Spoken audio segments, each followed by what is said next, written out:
श्रीगोपालशतनामस्तोत्रम्। पार्वत्युवाच देवदेव महादेव सर्ववाञ्छाप्रपूरक पुरा प्रियं देवदेव कृष्णस्य परमाद्भुतं नाम्नां शतं समासेन कथायामिति सूचितं। श्रीभगवानुवाच शृणु प्राणप्रिये देवी गोपनादति गोपितं मम प्राणस्वरूपं च तव स्नेहात् प्रकाश्यते। यस्यैकवारं पठनात् सर्वयज्ञफलं लभेत् मोहनस्तम्भनाकर्ष पठनाज्जायते नृणां समुक्तः सर्वपापेभ्यो यस्य स्मरणमात्रतः स्वयमायान्ति तस्यैव निश्चलाः सर्वसम्पदः। राजानौ दासतां यान्ति वह्नयो यान्ति शेततां जलस्तम्भं रिपुस्तम्भं शत्रूणां वचनं तथा। ॐ अस्य श्री गोपालशतनाम स्तोत्रस्य नारद ऋषिः अनुष्टुप् छन्दः। श्री गोपालः परमात्मा देवता। श्री गोपाल प्रीत्यर्थे शतनाम पाठे विनियोगः। ॐ गोपालो गोपतिर्गोप्ता गोविन्दो गोकुलप्रियः गम्भीरो गगनो गोपी प्राणभृत् प्राणधारकः पतितानन्दनो नन्दी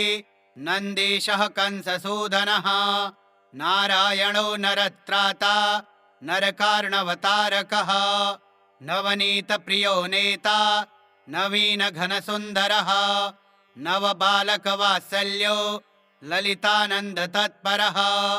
पुरुषार्थप्रदः प्रेम प्रवीणः परमाकृतिः करुणः करुणानाथः कैवल्यसुखदायकः कदम्बकुसुमावेशी कदम्बवनमन्दिरः कादम्बी विमदामोद घूर्णलोचनपङ्कजः कामी कान्तकलानन्दी कान्तः कामनिधि कविः कौमोदकी गदापाणिः कवीन्द्रो गतिमान् हरः कमलेशः कलानाथः कैवल्यः सुखसागरः केशवः केशिहा केशः कलिकल्मषनाशनः कृपालुः करुणासेवी कृपोन्मीलितलोचनः स्वच्छन्दः सुन्दरः सुन्दः सुरवृन्दनिषेवितः सर्वज्ञः सर्वदोदाता सर्वपापविनाशनः सर्वाह्लादकरः सर्वः सर्ववेदविदां प्रभुः वेदान्तवेद्यो वेदात्मा वेदप्राणकरो विभुः विश्वात्मा विश्वविद्विश्व प्राणदो विश्ववन्दितः विश्वेशः शमनस्त्राता विश्वेश्वरसुखप्रदः विश्वदो विश्वहारी च पूरकः करुणानिधिः धनेशो धनदो धन्वी धीरो धीरजनप्रियः धरासुखप्रदो धाता दुर्धरान्तकरो धरः रमानाथो रमानन्दो रसज्ञो हृदयास्पदः रसिको रासदो रासी रासानन्दकरो रसः राधिका राधितो राधा प्राणेशः प्रेमसागरः नाम्नां शतं समासेन तव स्नेहात् प्रकाशितम् अप्रकाश्यमयं मन्त्रो गोपनीयः प्रयत्नतः यस्य तस्यैकपठनात् सर्वविद्यानिधिर्भवेत् पूजयित्वा दयानाथं ततः स्तोत्रमुदीरयेत् पठनाद्देवदेवेशे भोगमुक्तफलं लभेत् सर्वपापविनिर्मुक्तः सर्वदेवाधिपो भवेत् जपलक्षेण सिद्धं स्यात् सत्यं सत्यं न संशयः किमुक्तेनैव बहुना विष्णुतुल्यो भवेन्नरः। ॐ गोपालो गोपतिर्गोप्ता गोविन्दो गोकुलप्रियः गम्भीरो गगनो गोपी प्राणभृत् प्राणधारकः पतितानन्दनो नन्दी नन्दीशः कंससूदनः नारायणो नरत्राता नरकार्णवतारकः नवनीतप्रियो नेता नवीनघनसुन्दरः नवबालकवात्सल्यो ललितानन्दतत्परः पुरुषार्थप्रदः प्रेम प्रवीणः परमाकृतिः करुणः करुणानाथः कैवल्यसुखदायकः कदम्बकुसुमावेशे कदम्बवनमन्दिरः कादम्बी विमदामोद घूर्णलोचनपङ्कजः कामी कान्तकलानन्दे कान्तः कामनिधिः कविः कौमोदकी गदापाणिः कवीन्द्रो गतिमान् हरः कमलेशः कलानाथः कैवल्यः सुखसागरः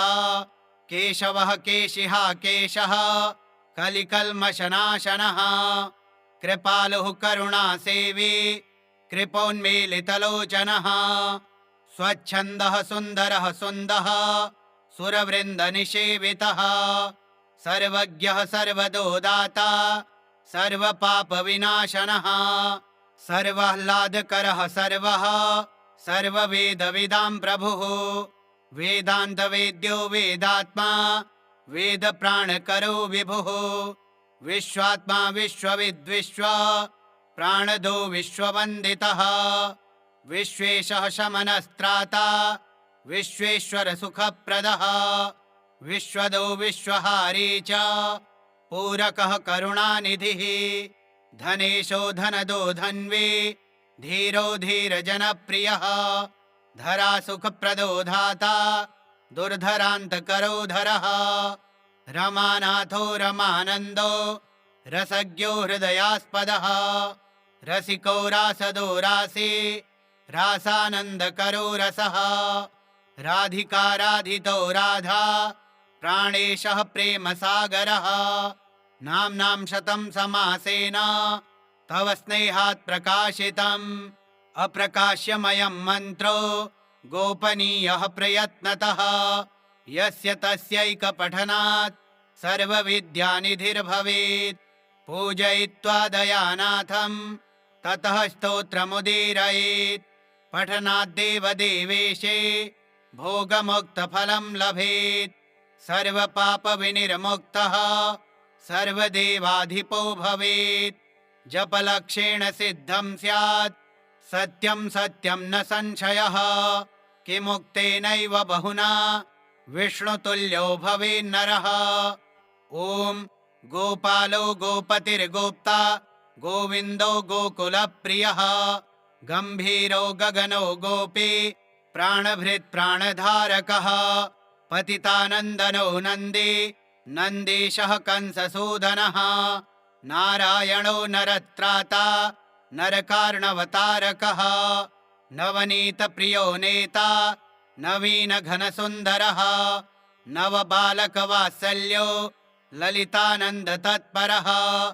पुरुषार्थप्रदः प्रेम प्रवीणः परमाकृतिः करुणः करुणानाथः कैवल्यसुखदायकः कदम्बकुसुमावेशे कदम्बवनमन्दिरः कादम्बी विमदामोद घूर्णलोचनपङ्कजः कामी कान्तकलानन्दे कान्तः कामनिधिः कविः कौमोदकी गदापाणिः कवीन्द्रो गतिमान् हरः कमलेशः कलानाथः कैवल्यः सुखसागरः केशवः केशिः केशः कलिकल्मषनाशनः कृपालुः करुणासेवी कृपोन्मीलितलोचनः स्वच्छन्दः सुन्दरः सुन्दः सुरवृन्दनिषेवितः सर्वज्ञः सर्वदोदाता सर्वपापविनाशनः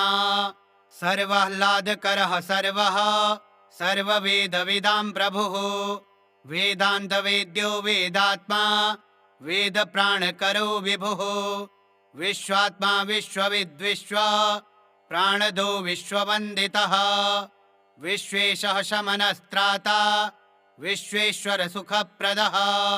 विश्वदो विश्वहारी च पूरकः करुणानिधिः धनेशो धनदो धन्वी धीरो धीरजनप्रियः धरासुखप्रदो धाता दुर्धरान्तकरो धरः रमानाथो रमानन्दो रसज्ञो हृदयास्पदः रसिको रासदो रासे रासानन्दकरो रसः राधिका राधितो राधा प्राणेशः प्रेमसागरः नाम्नां शतं समासेन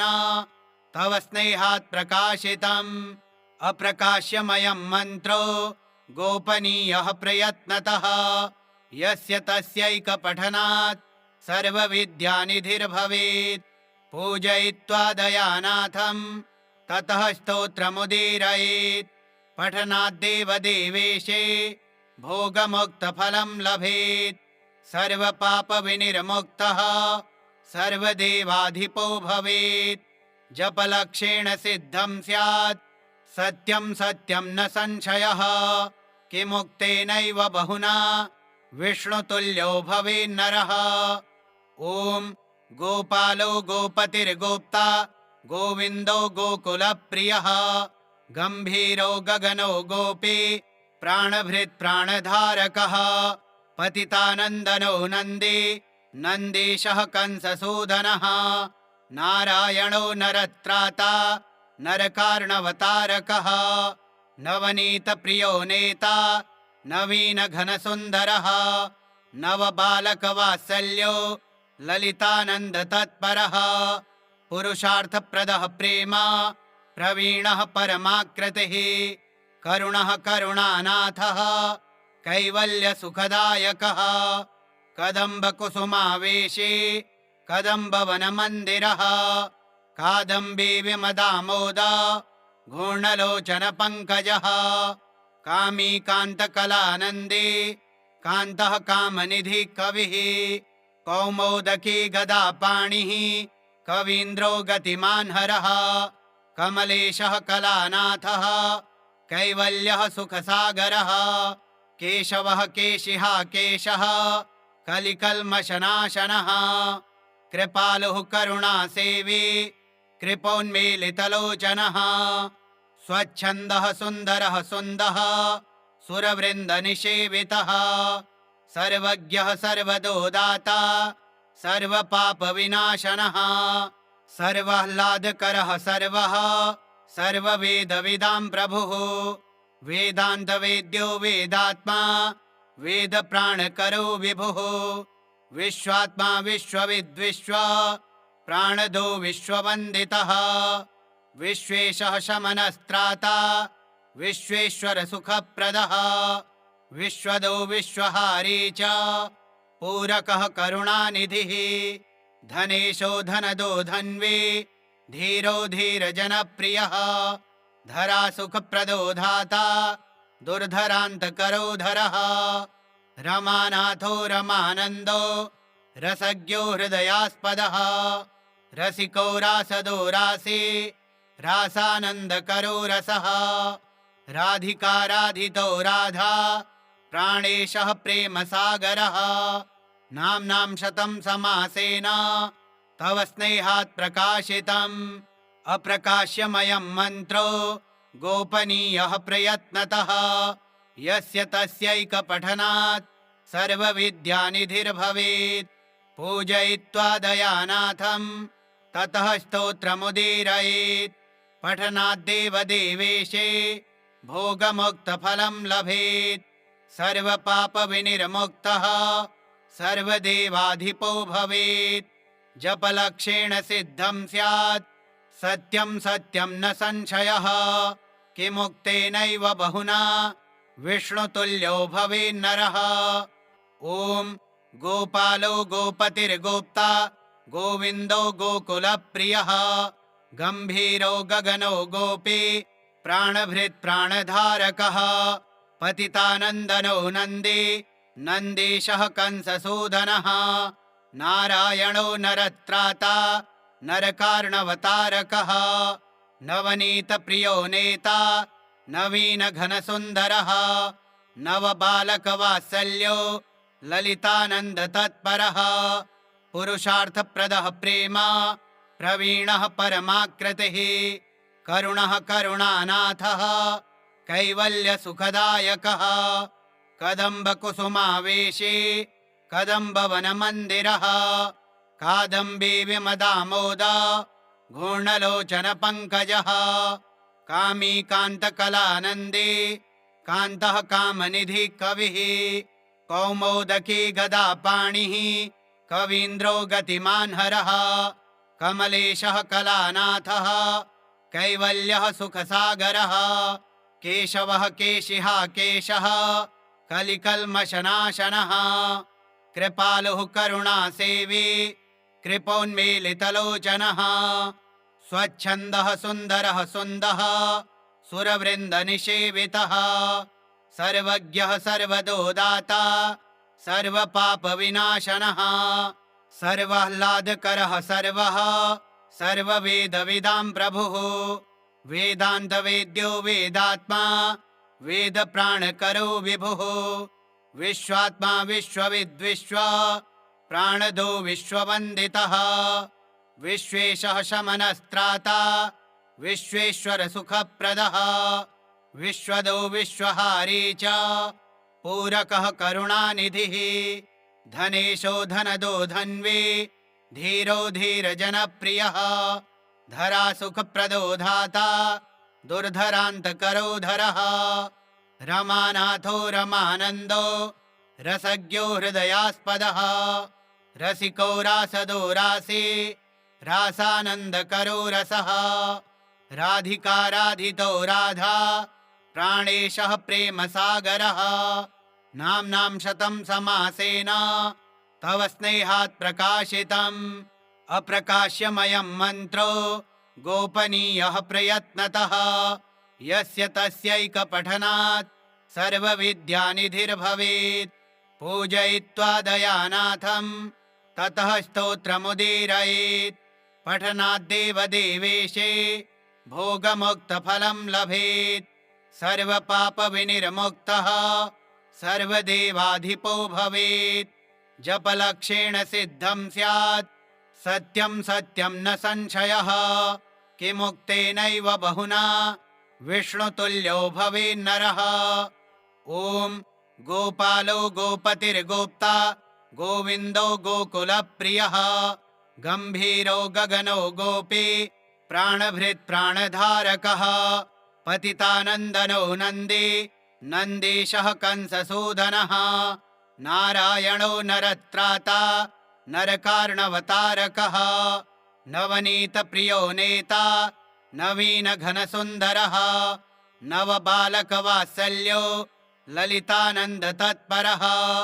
पुरुषार्थप्रदः प्रेम प्रवीणः परमाकृतिः करुणः करुणानाथः कैवल्यसुखदायकः कदम्बकुसुमावेशे कदम्बवनमन्दिरः कादम्बी विमदामोद घूर्णलोचनपङ्कजः कामी कान्तकलानन्दे कान्तः कामनिधिः कविः कौमोदकी गदापाणिः कवीन्द्रो गतिमान् हरः कमलेशः कलानाथः कैवल्यः सुखसागरः केशवः केशिः केशः कलिकल्मषनाशनः कृपालुः करुणासेवी कृपोन्मीलितलोचनः स्वच्छन्दः सुन्दरः सुन्दः सुरवृन्दनिषेवितः सर्वज्ञः सर्वदोदाता सर्वपापविनाशनः सर्वाह्लादकरः सर्वः सर्ववेदविदां प्रभुः वेदान्तवेद्यो वेदात्मा वेदप्राणकरो विभुः विश्वात्मा विश्वविद्विश्व प्राणदो विश्ववन्दितः विश्वेशः शमनस्त्राता विश्वेश्वरसुखप्रदः विश्वदो विश्वहारी च पूरकः करुणानिधिः धनेशो धनदो धन्वी धीरो धीरजनप्रियः धरासुखप्रदो धाता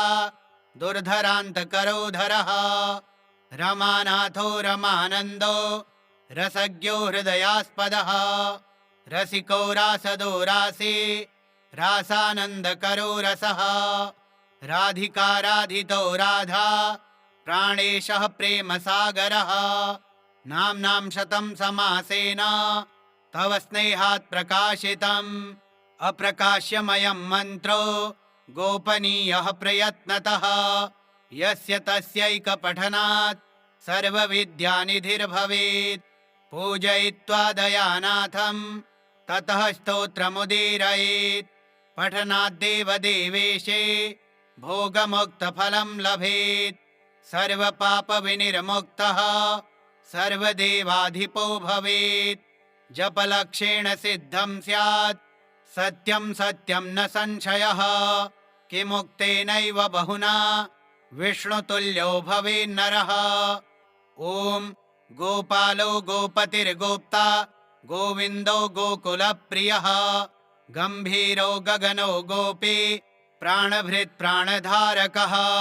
पतितानन्दनो नन्दी नन्दीशः कंससूदनः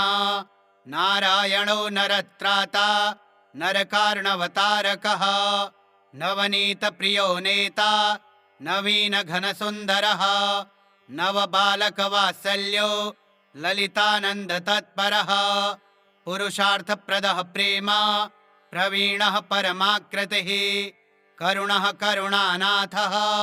कैवल्यसुखदायकः कदम्बकुसुमावेशी कदम्बवनमन्दिरः कादम्बी विमदामोद घूर्णलोचनपङ्कजः कामी कान्तकलानन्दी कान्तः कामनिधिः कविः कौमोदकी गदापाणिः कवीन्द्रो गतिमान् हरः कमलेशः कलानाथः कैवल्यः सुखसागरः केशवः केशिः केशः कलिकल्मषनाशनः कृपालुः करुणासेवी कृपोन्मीलितलोचनः स्वच्छन्दः सुन्दरः सुन्दः सुरवृन्दनिषेवितः सर्वज्ञः सर्वदो दाता सर्वपापविनाशनः सर्वाह्लादकरः सर्वः सर्ववेदविदां प्रभुः वेदान्तवेद्यो वेदात्मा वेदप्राणकरो विभुः विश्वात्मा विश्वविद्विश्व प्राणदो विश्ववन्दितः विश्वेशः शमनस्त्राता विश्वेश्वरसुखप्रदः विश्वदो विश्वहारी च पूरकः करुणानिधिः धनेशो धनदो धन्वी धीरो धीरजनप्रियः धरासुखप्रदो धाता दुर्धरान्तकरो धरः रमानाथो रमानन्दो रसज्ञो हृदयास्पदः रसिको रासदो रासी रासानन्दकरो रसः राधिका राधितो राधा प्राणेशः प्रेमसागरः नाम्नां शतं समासेन तव स्नेहात् प्रकाशितम् अप्रकाश्यमयं मन्त्रो गोपनीयः प्रयत्नतः यस्य तस्यैकपठनात् सर्वविद्यानिधिर्भवेत् पूजयित्वा दयानाथं ततः स्तोत्रमुदीरयेत् पठनाद्देवदेवेशे भोगमुक्तफलं लभेत् सर्वपापविनिर्मुक्तः सर्वदेवाधिपो भवेत् जपलक्षेण सिद्धं स्यात् सत्यं सत्यं न संशयः किमुक्तेनैव बहुना विष्णुतुल्यो भवेन्नरः ॐ गोपालो गोपतिर्गोप्ता गोविन्दो गोकुलप्रियः गम्भीरो गगनो गोपी प्राणभृत् प्राणधारकः पतितानन्दनो नन्दी नन्दीशः कंससूदनः नारायणो नरत्राता नरकार्णवतारकः नवनीतप्रियो नेता नवीनघनसुन्दरः नवबालकवात्सल्यो ललितानन्दतत्परः पुरुषार्थप्रदः प्रेम प्रवीणः परमाकृतिः करुणः करुणानाथः कैवल्यसुखदायकः कदम्बकुसुमावेशी कदम्बवनमन्दिरः कादम्बी विमदामोद घूर्णलोचनपङ्कजः कामी कान्तकलानन्दी कान्तः कामनिधिः कविः कौमोदकी गदा पाणिः कवीन्द्रो गतिमान् हरः कमलेशः कलानाथः कैवल्यः सुखसागरः केशवः केशिहा केशः कलिकल्मषनाशनः कृपालुः करुणासेवी कृपोन्मीलितलोचनः स्वच्छन्दः सुन्दरः सुन्दः सुरवृन्दनिषेवितः सर्वज्ञः सर्वदोदाता सर्वपापविनाशनः सर्वाह्लादकरः सर्वः सर्ववेदविदां प्रभुः वेदान्तवेद्यो वेदात्मा वेदप्राणकरो विभुः विश्वात्मा विश्वविद्विश्व प्राणदो विश्ववन्दितः विश्वेशः शमनस्त्राता विश्वेश्वरसुखप्रदः विश्वदो विश्वहारी च पूरकः करुणानिधिः धनेशो धनदो धन्वी धीरो धीरजनप्रियः धरासुखप्रदो धाता दुर्धरान्तकरो धरः रमानाथो रमानन्दो रसज्ञो हृदयास्पदः रसिको रासदो रासी रासानन्दकरो रसः राधिका राधितो राधा प्राणेशः प्रेमसागरः नाम्नां शतं समासेन तव स्नेहात् प्रकाशितम् अप्रकाश्यमयं मन्त्रो गोपनीयः प्रयत्नतः यस्य तस्यैकपठनात् सर्वविद्यानिधिर्भवेत् पूजयित्वा दयानाथं ततः स्तोत्रमुदीरयेत् पठनाद्देवदेवेशे भोगमुक्तफलं लभेत् सर्वपापविनिर्मुक्तः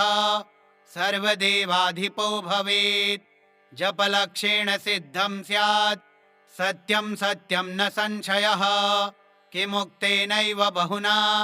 विष्णुतुल्यो भवेन्नरः ॐ गोपालो गोपतिर्गोप्ता गोविन्दो गोकुलप्रियः गम्भीरो गगनो गोपी प्राणभृत् प्राणधारकः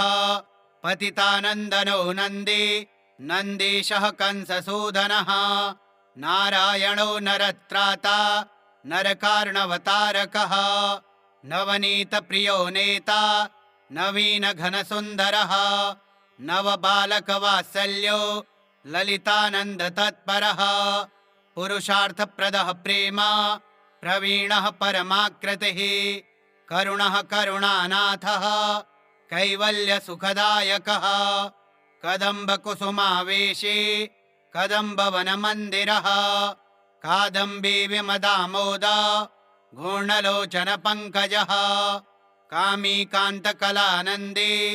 कान्तः कामनिधिः कविः कौमोदकी गदा पाणिः कवीन्द्रो गतिमान् हरः कमलेशः कलानाथः कैवल्यः सुखसागरः केशवः केशिहा केशः कलिकल्मषनाशनः कृपालुः करुणासेवी कृपोन्मीलितलोचनः स्वच्छन्दः सुन्दरः सुन्दः सुरवृन्दनिषेवितः सर्वज्ञः सर्वदोदाता सर्वपापविनाशनः सर्वाह्लादकरः सर्वः सर्ववेदविदां प्रभुः वेदान्तवेद्यो वेदात्मा वेदप्राणकरो विभुः विश्वात्मा विश्वविद्विश्व प्राणदो विश्ववन्दितः विश्वेशः शमनस्त्राता विश्वेश्वरसुखप्रदः विश्वदो विश्वहारी च पूरकः करुणानिधिः धनेशो धनदो धन्वी धीरो धीरजनप्रियः धरासुखप्रदो धाता दुर्धरान्तकरो धरः रमानाथो रमानन्दो रसज्ञो हृदयास्पदः रसिको रासदो रासी रासानन्दकरो रसः राधिका राधितो राधा प्राणेशः प्रेमसागरः नाम्नां शतं समासेन तव स्नेहात् प्रकाशितम् अप्रकाश्यमयं मन्त्रो गोपनीयः प्रयत्नतः यस्य तस्यैकपठनात् सर्वविद्यानिधिर्भवेत् पूजयित्वा दयानाथं ततः स्तोत्रमुदीरयेत् पठनाद्देवदेवेशे भोगमुक्तफलं लभेत् सर्वपापविनिर्मुक्तः सर्वदेवाधिपो भवेत् जपलक्षेण सिद्धं स्यात् सत्यं सत्यं न संशयः किमुक्तेनैव बहुना विष्णुतुल्यो भवेन्नरः ॐ गोपालो गोपतिर्गोप्ता गोविन्दो गोकुलप्रियः गम्भीरो गगनो गोपी प्राणभृत् प्राणधारकः पतितानन्दनो नन्दी नन्दीशः कंससूदनः नारायणो नरत्राता नरकार्णवतारकः नवनीतप्रियो नेता नवीनघनसुन्दरः नवबालकवात्सल्यो ललितानन्दतत्परः पुरुषार्थप्रदः प्रेम प्रवीणः परमाकृतिः करुणः करुणानाथः कैवल्यसुखदायकः कदम्बकुसुमावेशे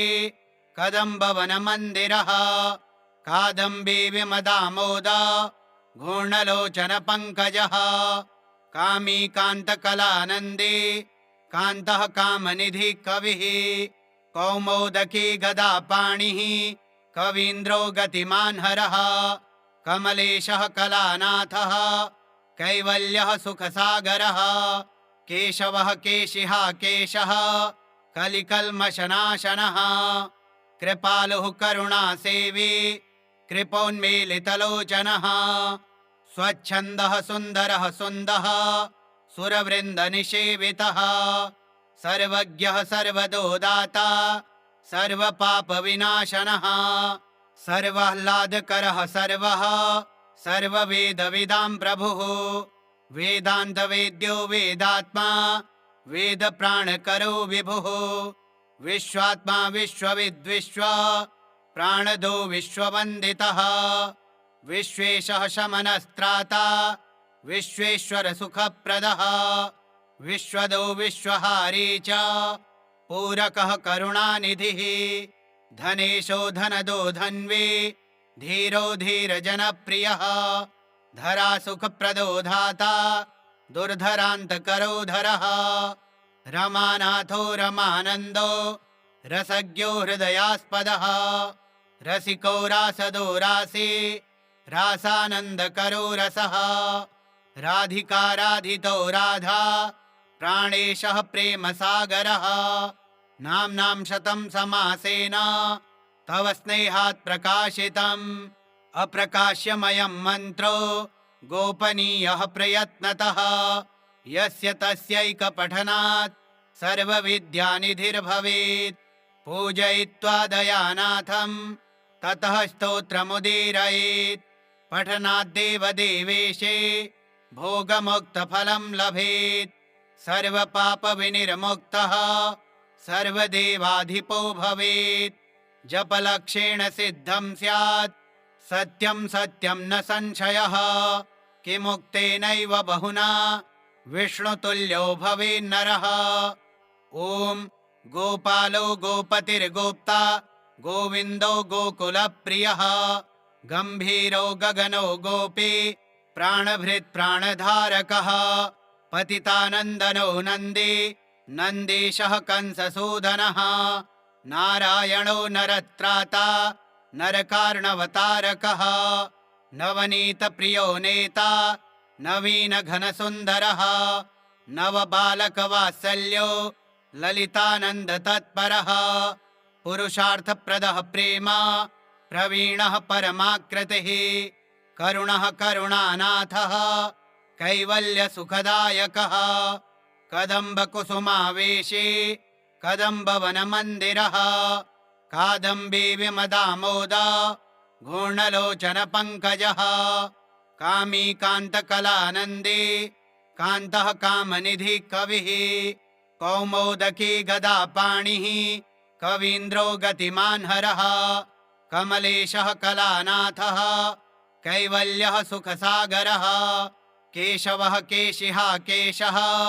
कलिकल्मषनाशनः कृपालुः करुणासेवी कृपोन्मीलितलोचनः स्वच्छन्दः सुन्दरः सुन्दः सुरवृन्दनिषेवितः सर्वज्ञः सर्वदो दाता सर्वपापविनाशनः सर्वाह्लादकरः सर्वः सर्ववेदविदां प्रभुः वेदान्तवेद्यो वेदात्मा वेदप्राणकरो विभुः विश्वात्मा विश्वविद्विश्व प्राणदो विश्ववन्दितः विश्वेशः शमनस्त्राता विश्वेश्वरसुखप्रदः विश्वदो विश्वहारी च पूरकः करुणानिधिः